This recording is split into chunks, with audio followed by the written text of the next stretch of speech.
Kalau saya sih ya, kalau saya lebih suka pakai NDI Virtual Input. Kenapa?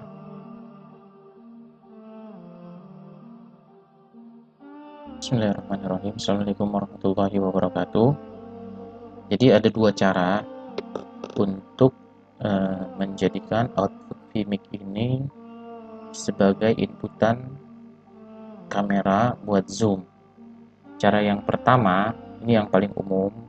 Jadi oke, kita simulasikan, kita open ini ya, video ya.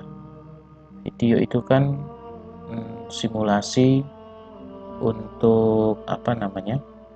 Ada audio dan ada juga visual. Oke, ini coba kita tes nyalakan. Oh, ini saya belum nyalakan audio di sini ya. Nah, ini sudah kedengaran. Ini kita sudah simulasikan ada audio dan visual yang akan kita kirim nanti ke Zoom. Oke. Yang pertama adalah kita menggunakan external output dari Vmix. Oke, jadi kita buka dulu Zoom ya biar kelihatan. Video input kita menggunakan Vmix video di sini. Kemudian kita klik eksternal. Ini ya, teman-teman klik eksternal. Klik aja.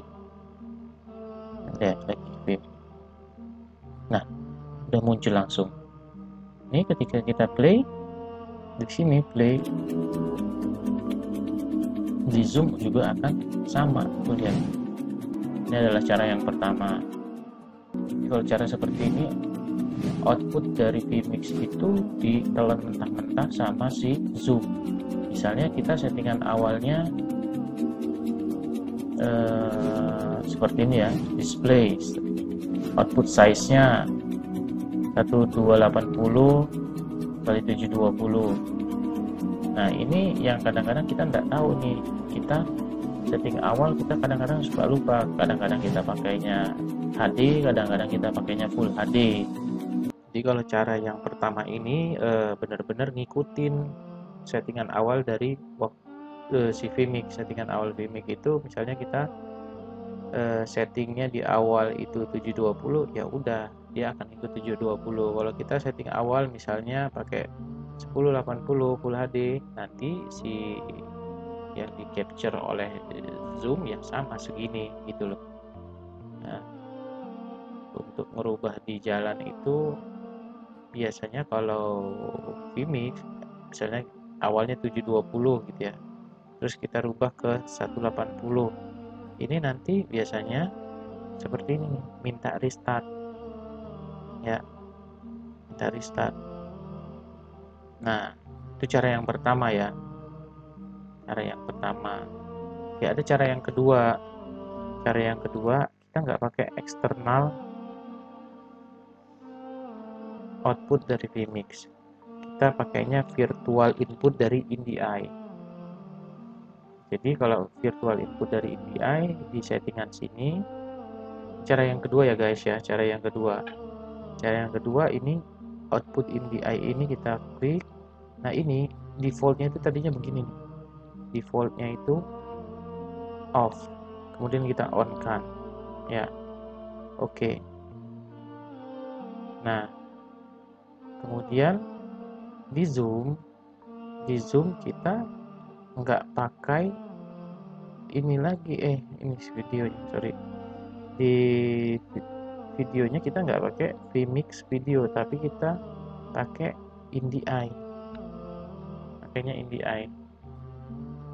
Jadi teman-teman jangan terkecoh, ini masih ada gambar ya, ini gambar still loh. Coba nih, kalau nggak percaya nih, ketika ini di play dia nggak akan ikut karena belum terkoneksi ya, antara satu dan yang lainnya belum terkoneksi, antara Vmix dan Zoom belum terkoneksi.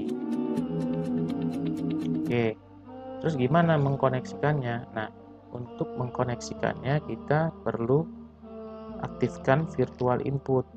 Nah, virtual input ini dapat dari mana? Tadi yang di awal-awal kita sudah install InDI Tools tadi. Jadi InDI Tools seperti ini kita install dari InDI-nya langsung kita download ya. Ini free, teman-teman bisa download di sini, masih cuma-cuma. Oke, sini ada, tinggal download dan install. Tapi kita nggak bahas itulah, cuma tinggal download dan install. Oke. Nah sekarang kita akan mencoba menyambungkan. Nah ini ada pilihan. Nah ini adalah nama komputer kita nih, nama komputer kita, sedangkan ini adalah vMix output yang kita perintahkan tadi, bahwa ini adalah vMix output, ini adalah jadi virtual input bagi si Zoom. Kalau sudah kita aktifkan, ini udah otomatis mengikuti.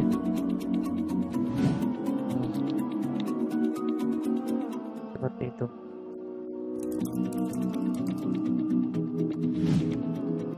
Ya, jadi itulah dua cara menjadikan vMix sebagai virtual input untuk Zoom. Kalau saya sih ya, saya lebih suka pakai InDI virtual input. Kenapa? Kan tadi cara pertama udah saya jelaskan bahwa kalau kita mau merubah resolusi, kalau dengan cara yang pertama, misal dari 720 ke 1080 atau dari 720 ke 480 gitu ya. Nah, itu ketika kita ganti, dia minta restart yang seperti ini tadi. Nih ya, ketika ini kita ganti-ganti, outputnya jadi 480 deh, biar kecil karena internetnya lemot gitu kan. Ya udah kita kecilin, tapi apa yang terjadi? Nah, dia seperti ini, minta restart. Nah, kan kalau lagi kondisinya live, kita kan nggak bisa restart kayak gitu aja. Yang terjadi apa? Gambar di zoom-nya still jadinya, nggak gerak, nggak apa dan segala macam. Nah, ini cukup mengganggu.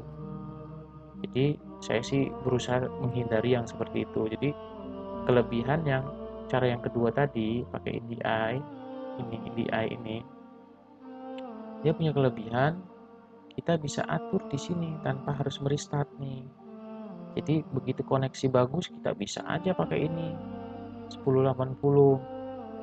Koneksi sedang aja ya udah pakai HD aja 720, atau koneksi lambat 480, atau bisa juga otomatis nih. Otomatis, jadi dia menyesuaikan dengan bandwidth internetnya. Jadi begitu bandwidthnya bagus ya dia bisa naikin resolusi. Kalau bandwidthnya lagi tipis-tipis begitu ya udah jadi direndahin resolusinya gitu loh.